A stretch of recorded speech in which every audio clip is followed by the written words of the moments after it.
The smell of hospital disinfectant stung my nostrils before my eyes could even open. Sharp, metallic, cold. Above me, the steady, rhythmic beep, beep, beep of the heart monitor echoed off the sterile walls, pounding against my temples like a slow drumbeat. I forced my eyelids to unstick. The harsh fluorescent lights burned my retinas, turning the world into a blur of blinding white. My throat was a desert, parched and raw from the breathing tube they had pulled out hours ago. Every breath pulled a sharp, tearing ache across my abdomen from the fresh surgical stitches. I was trapped in a body that felt shattered, listening to the mechanical pulse of my own survival. And then I saw him. Marcus didn't lean in to touch my forehead. He didn't grab my hand. He didn't ask if the anesthesia had cleared or if the pain was manageable. He stood at the foot of my bed, bathed in the pale white light, holding a thick yellow manila folder under his arm like a salesman closing a routine deal. He didn't bring flowers. He didn't bring coffee. He brought his lawyer's signature, already stamped at the bottom of a stack of legal papers. "I filed for divorce, Hannah," he said. His voice was flat, even, devoid of anger, devoid of grief, devoid of anything that resembled 11 years of shared history. It was the same hollow tone he used when turning down a bad real estate listing. "You just need to sign," he added, pulling a pen from his breast pocket. "That's all this is." My mind stalled. The drugs were still fogging my brain, but the ice in his voice sliced right through the haze. My eyes shifted down to my wrist. The plastic hospital ID bracelet hung loose on my skin. And 4-line was taped to the back of my hand, dripping clear liquid into my vein. I looked at the man I had married in a quiet outdoor ceremony in Virginia, the man whose late-night anxiety I had soothingly talked down for a decade, and I felt a strange, terrifying calm settle over my chest. No tears, no rage, just the cold, heavy realization of an ending that had actually arrived years ago. He stepped closer, placing the folder onto the rolling hospital tray beside my plastic cup of lukewarm water. He flipped through the pages with practiced efficiency, pointing his index finger at the yellow sticky tabs. "I'm keeping the house in Alexandria," Marcus stated, checking items off an invisible list in his head. "The Tahoe is staying under my name. The furniture from the showroom. All of it stays. Your salary as an interior space planner is $6,500 a month. Hannah, in this area, you can't even afford a decent one-bedroom apartment on your own. You'll never recover financially if you try to fight this. Just sign, and we can both move on." $6,500 a month. That was the number he had locked inside his head. That was the entirety of my worth to him. He didn't ask if the surgery had gone well. He didn't ask if the appendix had ruptured before the surgeon got to it. He stood there, watching me struggle to push myself up against the thin hospital pillows, waiting for a signature like I was a client who was taking up too much of his afternoon. A deep, quiet pride rose from the bottom of my aching ribs. Call it exhaustion. Call it the sudden, brutal clarity that comes when pain strips away every last illusion.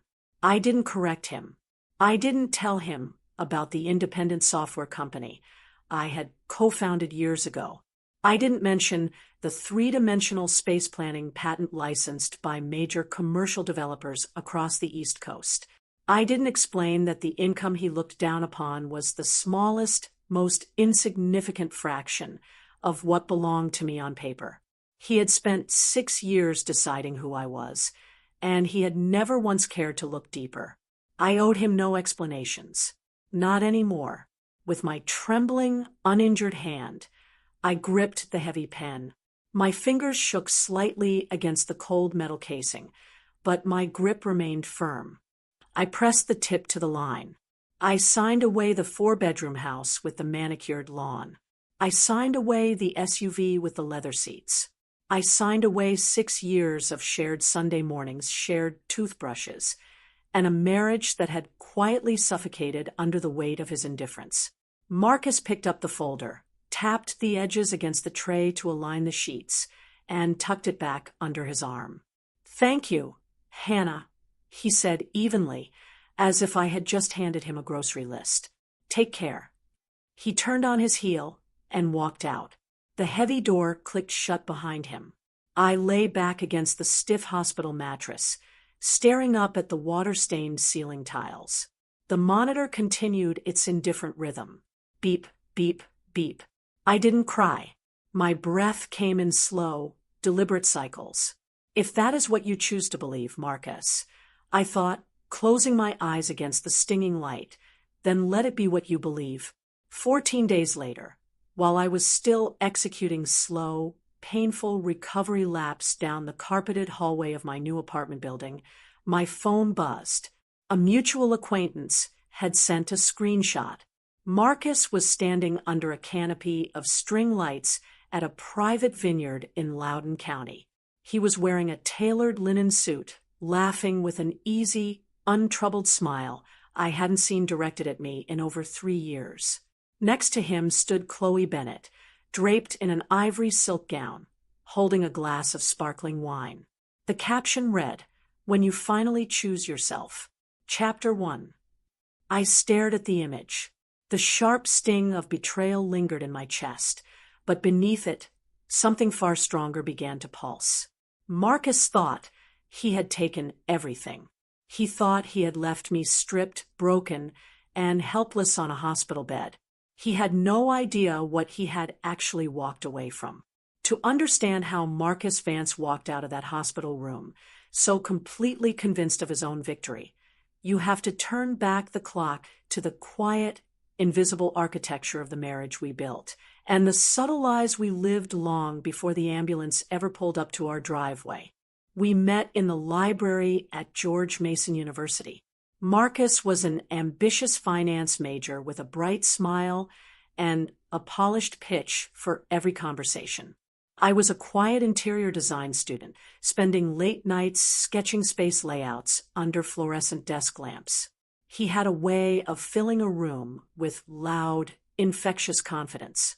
I liked that about him. My own father was a quiet accountant who taught me that money should be built in silence and spoken of even less. I assumed Marcus, and I balanced each other out. I was wrong.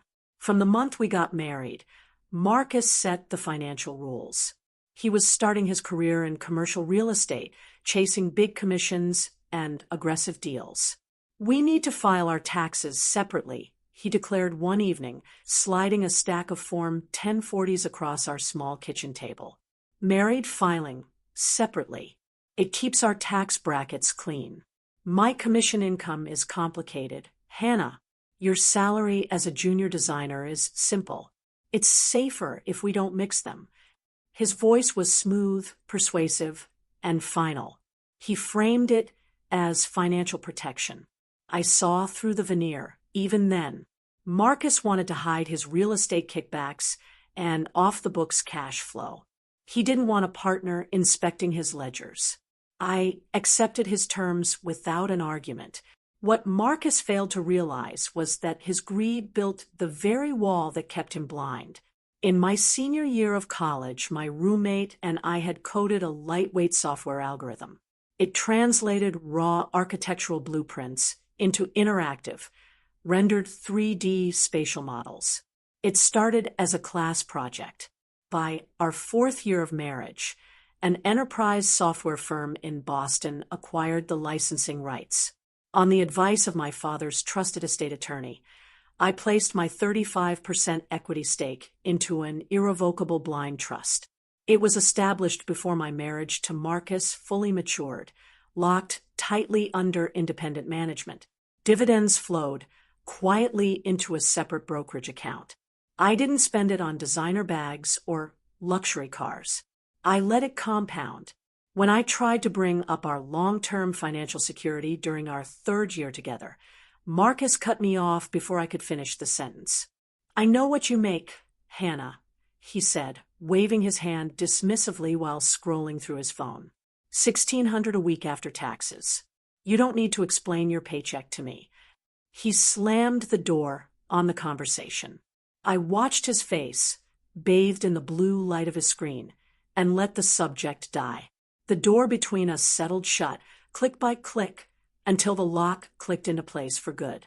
Now, 6 weeks after my surgery, I sat in a leather armchair on the 12th floor of a glass tower in Tyson's Corner. The air in Evelyn Reed's office smelled of rich espresso and polished mahogany. Outside the floor-to-ceiling windows, traffic crawled along Route 123 under a gray Virginia sky. Evelyn set down a white porcelain teacup. She adjusted her reading glasses and tapped a manicured fingernail against the thick legal dossier sitting between us. Marcus's attorney sent over the finalized asset distribution receipt. Evelyn said. Her tone was dry, laced with quiet amusement. He took the house, the mortgage, the auto loan on the Tahoe, and the showroom debt. He left you with your personal savings account and your vehicle. She leaned back, folding her hands over the file. Does your ex-husband have any idea what is sitting inside the Miller Family Trust? Hannah? None, I answered plainly. He never asked. He insisted on married filing separately from day one. He never looked past my W-2. Evelyn let out a soft, sharp laugh. His arrogance was your best legal defense. Under Virginia law, assets held within an irrevocable trust created prior to marriage, combined with separate tax filings, are 100% separate property.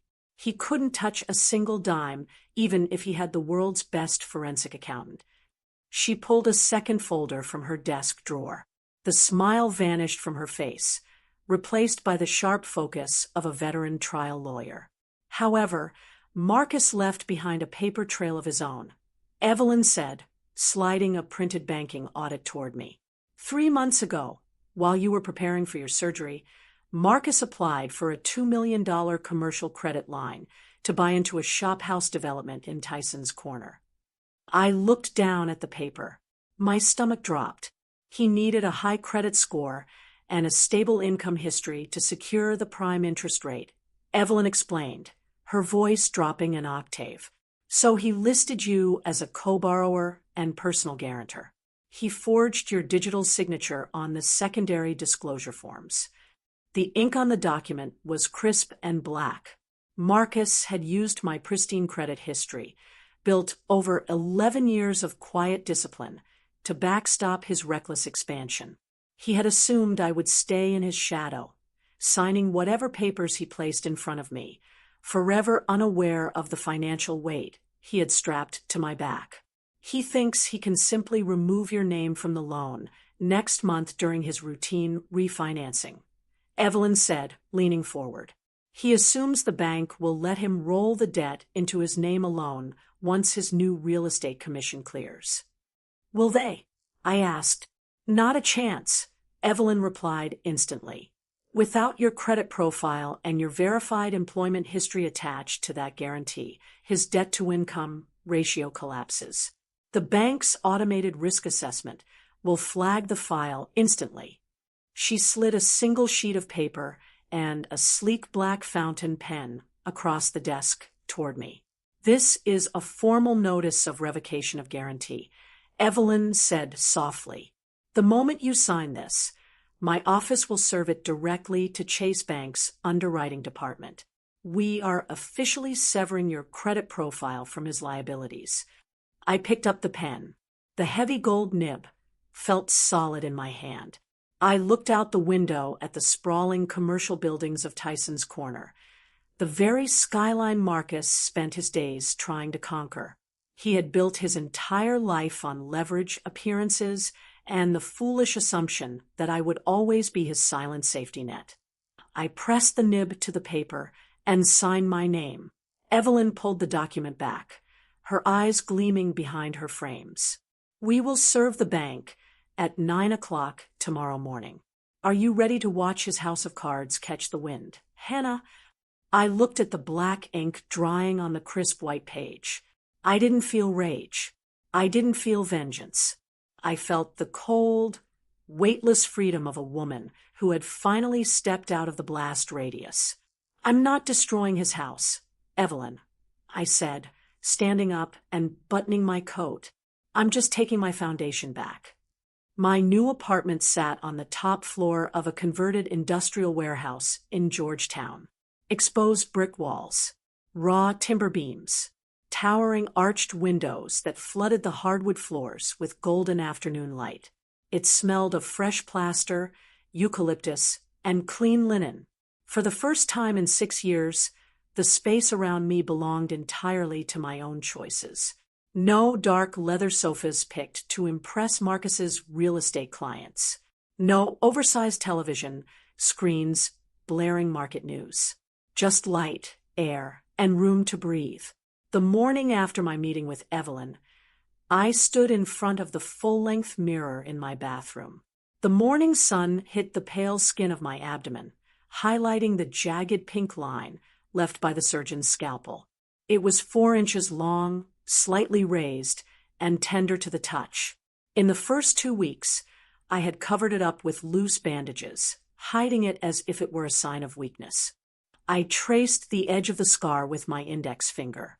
The skin was firm underneath. The pain was no longer a sharp stab, just a dull, fading ache. This scar was not a mark of defeat. It was the physical record of the morning I survived 2 surgeries at once, one to remove a ruptured organ, and one to sever a dead marriage. I stopped staring. I stopped waiting for an apology that would never come. I stopped replaying Marcus's cold voice in the hospital room. Suffering was a passive trap.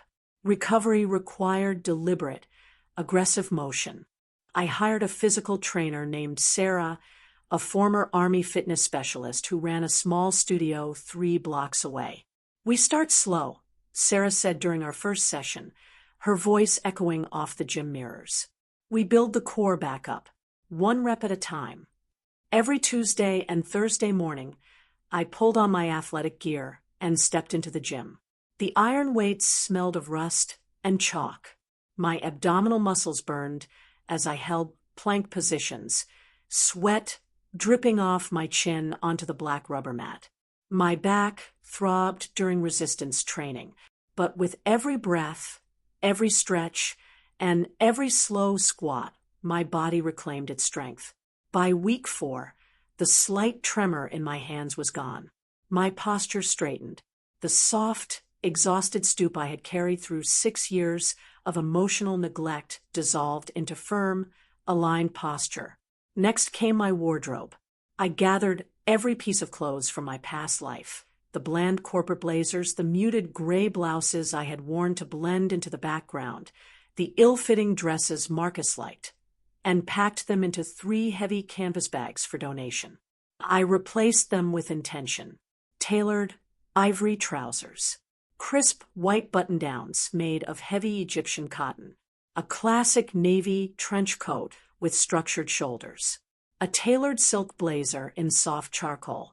No loud logos, no flashy gold chains, just clean lines, premium fabrics, and understated elegance. Quiet luxury. When I looked in the mirror, I didn't see a discarded wife. I saw Hannah Miller, a 31-year-old creator, executive, and owner of her own future. My professional life shifted into high gear next. I ended my leave of absence at the design firm and stepped back into the office, not as a timid draftsman hiding behind a computer screen, but as the lead spatial planner. At the same time, I stepped out of the shadows at Vanguard Spatial, the 3D software firm I had co-founded. My business partner, David, welcomed me into our quarterly board meetings at our downtown office. "It's about time you took a seat at the main table, Hannah," David said, sliding a sleek tablet across the glass conference table. "The new commercial rendering engine is ready for deployment. The major developers want the person who built the algorithm to lead the technical presentation next month." I took the tablet. I spent my evenings analyzing market data, reviewing software architecture, and refining presentation decks. I spent my mornings running along the brick pathways of the C&O Canal, listening to the rushing waters of the Potomac River, and breathing in the crisp, cool autumn air. One Saturday afternoon, I walked through the local flower market in DuPont Circle. The air was rich with the scent of damp earth, fresh eucalyptus, and blooming white lilies. I bought a massive bundle of fresh eucalyptus and 3 stems of white peonies. I carried them back to my Georgetown loft, trimmed the stems with kitchen shears, and arranged them in a tall glass vase on my dining table. I sat down with a cup of hot Earl Grey tea. Sunlight streamed through the tall arched windows, casting long, warm shadows across the polished floorboards. I didn't check my phone. I didn't look for text messages. I didn't feel the hollow, aching urge to explain my worth to anyone. I took a slow sip of hot tea, letting the warmth settle deep in my chest. The silence in the room was no longer cold or suffocating. It was mine. It was full. It was peaceful. At 8:45 a.m. on Monday morning, miles away in a high-rise office in downtown Washington, D.C., a process server walked up to the reception desk of Chase Bank's commercial underwriting division and delivered a sealed legal envelope stamped with red ink, notice of immediate revocation of guarantor financial standing. The shift happened fast, like a line of fallen dominoes. Once the first piece tipped, there was no stopping the collapse. On Tuesday morning at 10:15 a.m., Marcus Vance was standing in the glass-walled conference room of Vance Commercial Realty in downtown Alexandria. He was wearing his favorite bespoke suit, holding a silver pen, and presenting a pitch deck for the Tysons Corner Shop House project to 2 prospective equity partners. His voice was smooth. His smile was confident. Then his desk phone vibrated. Then his cell phone buzzed. Then his assistant tapped on the glass door, her face pale. Marcus stepped out into the hallway, pulling his cell phone to his ear. Marcus Vance. Marcus, this is David Sterling from Chase Commercial Underwriting. A flat, cold voice said through the speaker.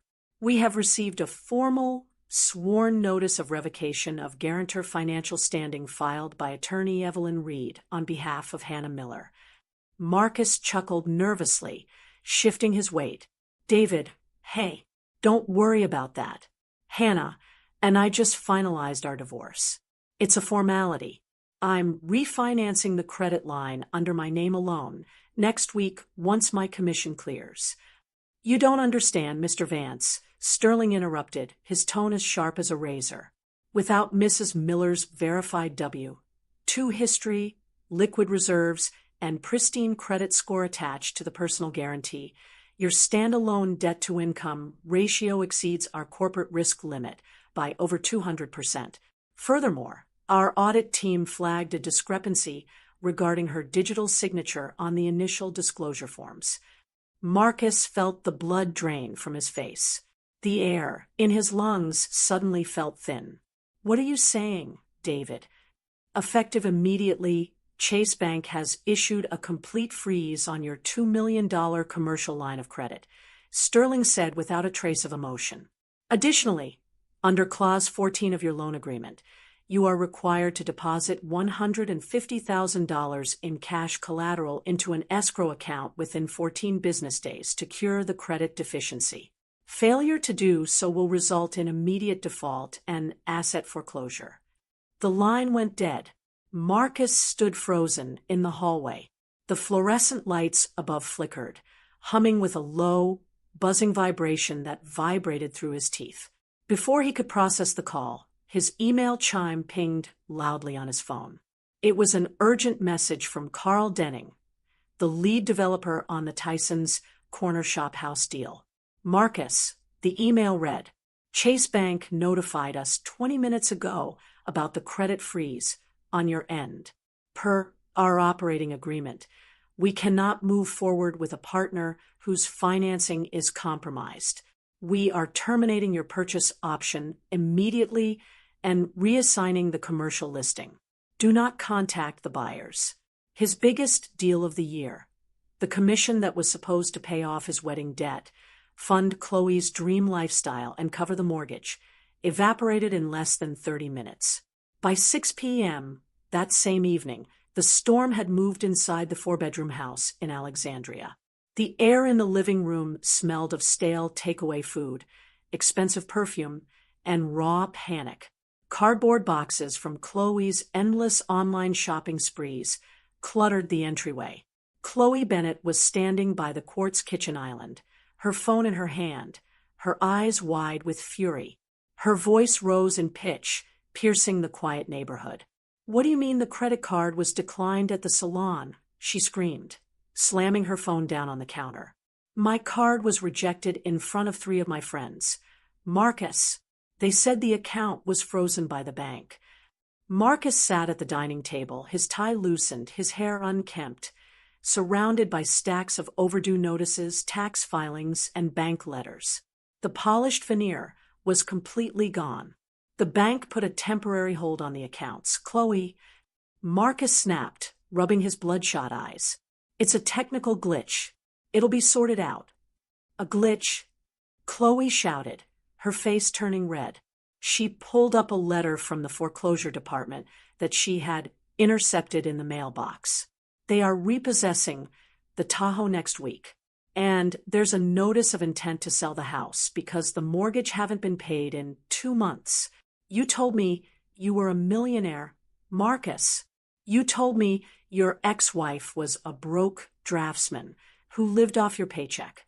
"She was," Marcus yelled back, standing up so fast his chair scraped violently against the hardwood floor. "She made $6,500 a month. She had nothing." "Then why did the bank call you a high-risk borrower the second her name came off your file?" Chloe sneered, her voice dripping with venom. "You lied to me. You used me to play happy family, but you're drowning in debt." Chloe didn't handle hardship with grace. She didn't stay to rebuild. She packed 3 heavy designer suitcases, grabbed her coats, and called an Uber. "I ruined my life marrying you," she screamed from the front door, her voice echoing down the street. "You're a fraud, Marcus." The front door slammed shut, so hard the glass pane rattled. Silence descended on the empty house. Marcus stood alone in the dark entryway. The air felt heavy, suffocating, thick with the smell of his own failure. He walked slowly back to the kitchen, his hands shaking violently. He sat down at his laptop. For 6 years of marriage, he had never once typed his wife's name into a browser. He had decided who she was on day one, and his trembling fingers typed into the search bar, "Hannah Miller Technology, Design, Virginia." He hit enter. The screen lit up with hundreds of search results. His eyes widened as he read the headlines. A featured article from Forbes Tech popped up on the top of the page. "How Hannah Miller's 3D spatial algorithm is revolutionizing commercial real estate." He clicked the link. There was a high-resolution photograph of Hannah. She was standing on a stage in Boston, wearing a tailored silk blazer, holding a glass trophy. The article detailed her 35% equity stake in Vanguard Spatial, her independent trust, her military tech patent licensing deals, and her multimillion-dollar net worth. The dates on the patents predated their wedding. The trust had been established before they ever signed a lease together. It had been sitting there the entire time, available to anyone who cared enough to look. Marcus dropped his head onto the cold kitchen table and wept. The tears were not for Hannah. They were the sickening, hollow sobs of a man who realized he had thrown away a gold mine because he was too busy looking for copper. At 11:15 p.m., in my quiet Georgetown loft, my cell phone buzzed against the nightstand. The screen lit up in the dark room, flashing a contact name I hadn't seen in months: Marcus. It buzzed once, twice, 3 times, 4 times, 5 times. I sat up against my pillows, watching the screen pulse against the dark wood. I felt no urge to answer, no curiosity, no triumph, just a quiet, calm detachment. I reached out, pressed the power button, and turned the phone completely off. I pulled the duvet up over my shoulders, closed my eyes, and fell into a deep, peaceful sleep. 5 months after the divorce papers were signed on my hospital bed, an email arrived from Evelyn Reed. Attached was a simple meeting request from Marcus's attorney, asking for 20 minutes of my time. Neutral ground. No courtrooms. No legal motions. Just a conversation. I sat with that request for 3 days. Not because I feared him. There was no lingering pain left in my chest, no sharp tenderness that could be bruised. I took the time because I wanted to ensure my reasons were clean. I didn't want to gloat. I didn't want to parade my success in front of him like a trophy. I agreed to meet because I owed it to myself to close the final door out loud, rather than leave it sitting on a latch forever. We met on a Thursday afternoon at a small, quiet coffee shop in Old Town Alexandria, a place neither of us had ever visited during our marriage.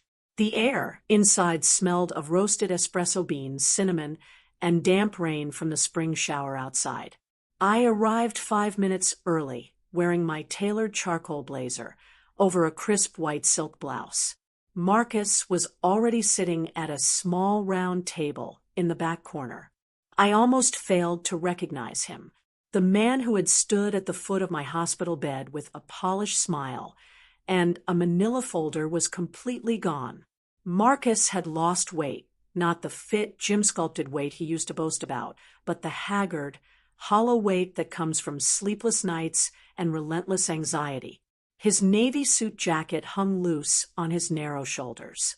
The collar of his dress shirt was slightly frayed. Deep, dark circles bruised the skin beneath his sunken eyes. He stood up awkwardly when I approached the table. His hands twitched near his sides before he shoved them deep into his trouser pockets. "Thank you for coming, Hannah," he said. His voice was rough, gravelly, stripped of the smooth real estate cadence he had used for a decade. I sat down across from him. I ordered nothing.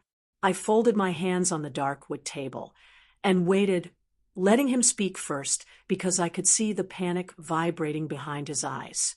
"I don't even know where to start. That doesn't sound like an excuse," Marcus began, his eyes fixed on the wooden grain of the table. He swallowed hard, his Adam's apple bobbing nervously.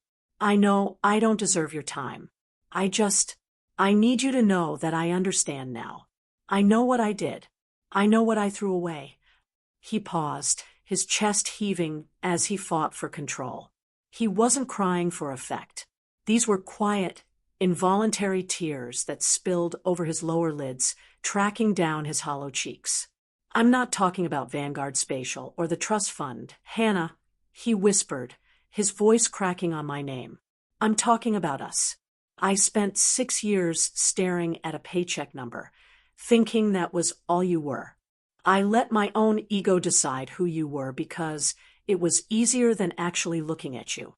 I let Chloe use me just as much as I used my own stupid assumptions about you." He confessed everything in ragged, broken fragments. He told me about the bank default notices stacking up on his kitchen counter. He told me Chloe had packed her bags and moved back in with her sister 3 weeks ago after a screaming match over his depleted accounts. He told me he had started seeing a therapist for the first time in his life, not because he wanted to, but because he couldn't live with the person he saw in the mirror every morning. He said my name 3 more times in that 4-minute span, each time quieter, as if testing whether the word still carried any magic. I listened to every word without interrupting. I didn't offer a soft napkin. I didn't offer the easy comfort of premature forgiveness. I sat upright, my back straight, my hands still folded, watching a man finally wake up from a decade-long illusion of his own making. When the silence stretched long enough that the barista 2 tables overstopped wiping down the counter, I finally spoke. My voice was calm, even, and completely devoid of anger or satisfaction. "Marcus," I said softly, looking directly into his red-rimmed eyes. You didn't lose your marriage because you made bad real estate deals. And you didn't lose me because I kept my inheritance in a trust. He flinched, as if I had struck him across the face. You lost this marriage, I continued, because you were never curious enough to actually know me. You decided my worth on day one, and you spent 6 years treating your own assumption as the truth. You broke our life because your greed was bigger than your character. I don't owe you a second chance, and I certainly don't owe you financial redemption. I reached into my leather handbag and pulled out a plain, white envelope. Inside were copies of the final divorce decree from Fairfax County, along with a short, typed release form confirming that all mutual liabilities had been legally settled. I placed the envelope on the table between his trembling hands. I hope you figure out who you actually want to be, Marcus, I said, standing up smoothly. I mean that, but you will have to figure it out without me. He opened his mouth to reply, but no sound came out. I didn't wait for a response. I didn't look back over my shoulder to see if he was watching me leave. I pushed open the glass door of the coffee shop, stepping out into the cool, rain-washed air of the Thursday afternoon. The scent of wet pavement and fresh pine filled my lungs. I walked toward my car with light, steady steps, leaving Marcus Vance and his broken illusions behind forever. 7 months after my meeting with Marcus in Old Town Alexandria, the autumn air in Washington, D.C. turned crisp and golden. Leaves of amber and deep crimson drifted down along Pennsylvania Avenue, settling softly onto the granite steps of the Watergate Hotel. Inside the grand ballroom, crystal chandeliers glittered under high ceilings, casting warm, golden light across a crowd of 300 people.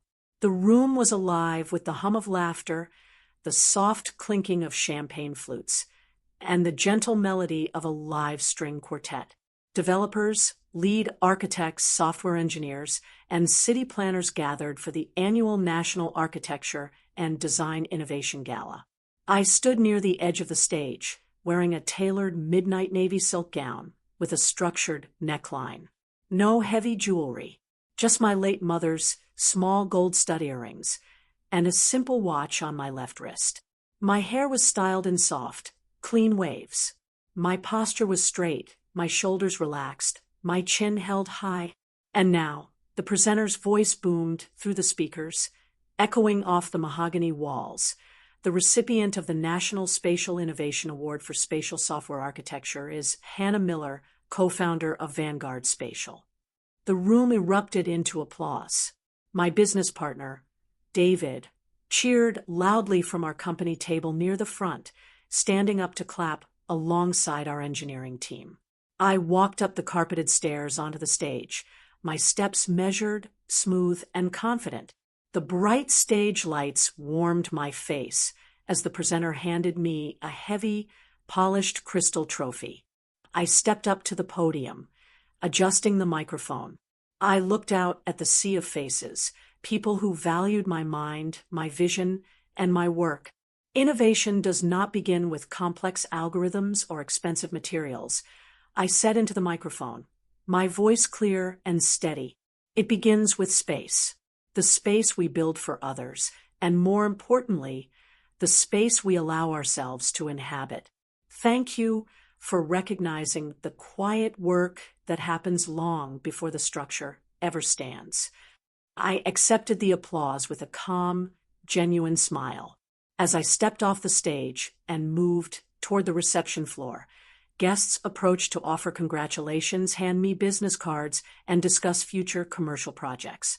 I was no longer hiding behind a screen or blending into the background. I was standing fully in my own light.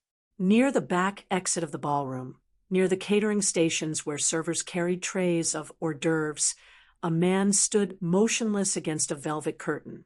It was Marcus. He was wearing a plain black server's suit, holding a silver tray loaded with empty champagne glasses.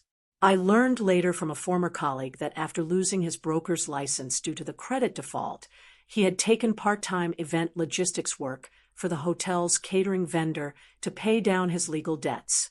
His face was thin, his hair cut short, his eyes wide as he watched me move through the crowd. There was no arrogance left in his expression, no real estate pitch, no calculated charm, just a quiet, heavy awe mixed with the profound sadness of a man staring at a world he had willingly walked away from. Our eyes met across the glittering room. A year ago, that sight might have brought a sharp pang of bitterness or a quiet surge of spite. But as I looked at Marcus standing in his server's jacket, I felt neither. I felt no impulse to gloat. I felt no urge to turn away in anger. I gave him a subtle, polite nod, an acknowledgement of a shared past that no longer held any power over my present, and turned back to my team. The distance between us was no longer measured in dollars or bank accounts. It was measured in the vast, unbridgeable space between a man who lived for illusions and a woman who had built a life of substance. The next morning, at 6 o'clock, the golden light of dawn broke over the Potomac River. I stood on the private balcony of my Georgetown loft, holding a steaming mug of Earl Grey tea. The cool autumn breeze carried the scent of damp earth, river water, and fallen oak leaves. Below, the water sparkled like liquid gold under the rising sun.